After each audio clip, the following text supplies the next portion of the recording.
आजको समयमा इन्टरनेट प्रयोग नगर्ने व्यक्ति सायदै होला।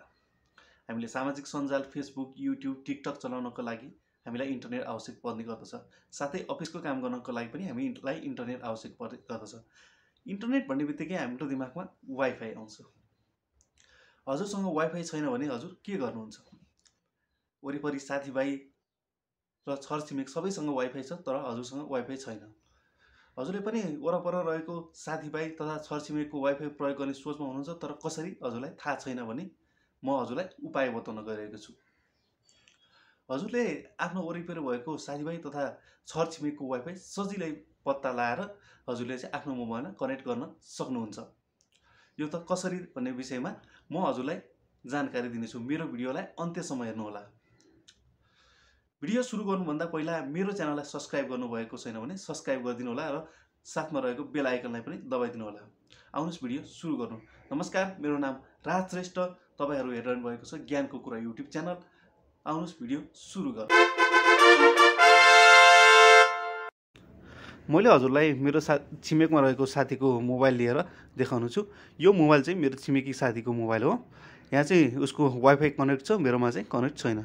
यहाँ देख्न सक्नुहुन्छ उसको चाहिँ राजा नाम गरेको वाइफाई कनेक्ट छ। त्यसलाई मैले ट्याप गरेँ भने तपाईहरु देख्न सक्नुहुन्छ त्यहाँ चाहिँ क्यूआर कोड भनेर एउटा अप्सन दिएको छ। त्यहाँ मैले ट्याप गरेँ। त्यहाँ क्लिक गरिसकेपछि हजुरहरूले देख्न सक्नुहुन्छ एउटा क्यूआर को चाहिँ कोड बार दिएको छ। अब मैले त्यो क्यूआर कोड स्क्यान गर्नको लागि मेरो मोबाइलमा क्यूआर कोड स्क्यानर डाउनलोड गर्नुपर्छ। प्ले स्टोरमा गएर हजुरहरूले पनि क्यूआर कोड स्क्यानर चाहिँ डाउनलोड गर्नुपर्ने हुन्छ। यहाँ देख्न सक्नुहुन्छ प्ले स्टोरमा क्यूआर कोड स्क्यानर छ। हजुरले कुनै पनि डाउनलोड गर्नु होला।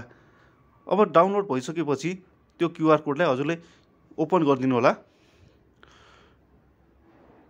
ओपन गरिसकेपछि हजुरले आफ्नो साथीको मोबाइलमा भएको क्यूआर कोडलाई चाहिँ हजुरले त्यहाँबाट स्क्यान गरिदिनु होला। अब हेर्न सक्नुहुन्छ हजुरको चाहिँ वाइफाईको पासवर्ड देखाइसकेको छ। अब यही वाइफाईको पासवर्डलाई हजुरले प्रयोग गरेर आफ्नो मोबाइलमा वाइफाई कनेक्ट गर्न सक्नुहुन्छ। अब हजुरले आफ्नो मोबाइलमा जानु, सोही नाम गरेको वाइफाईले चाहिँ क्लिक गरिसकेपछि त्यहाँ पासवर्ड हान्दिनु होला। हजुरले 2-3 फेर चेक गरेर पासवर्ड हान्नु होला। सही छ कि गलत छ भनेर त्यो हजुरले स्क्यान गरेको पासवर्डलाई चाहिँ दोहोऱ्याइ चेक गरेर हान्दिनु होला। त्यसपछि हजुरले कनेक्टमा गएर क्लिक गरिदिनु होला। कनेक्टमा गएर क्लिक गरिसकेपछि हजुरको चाहिँ वाइफाई कनेक्ट हुन्छ।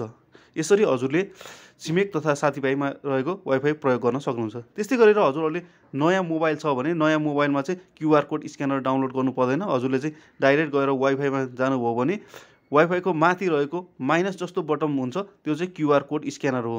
त्यहाँ गएर हजुरले क्लिक गर्नुभयो भने डाइरेक्ट हजुरले क्यूआर कोड चाहिँ स्क्यान गर्न सक्नुहुन्छ। यहाँ देख्न सक्नुहुन्छ मैले साथीको मोबाइलमा डाइरेक्ट लगाएँ र क्यूआर कोड स्क्यान गरेँ।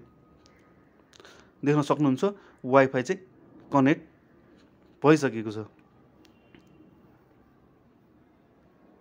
यसरी हजुरहरूले आफ्नो साथीभाइ तथा छरछिमेकमा रहेको व्यक्तिहरूको चाहिँ वाइफाईको पासवर्ड पत्ता लगाएर सजिलै रूपमा आफ्नो मोबाइलमा कनेक्ट गर्न सक्नुहुन्छ। मेरो भिडियो हजुरहरूलाई कस्तो लाग्यो?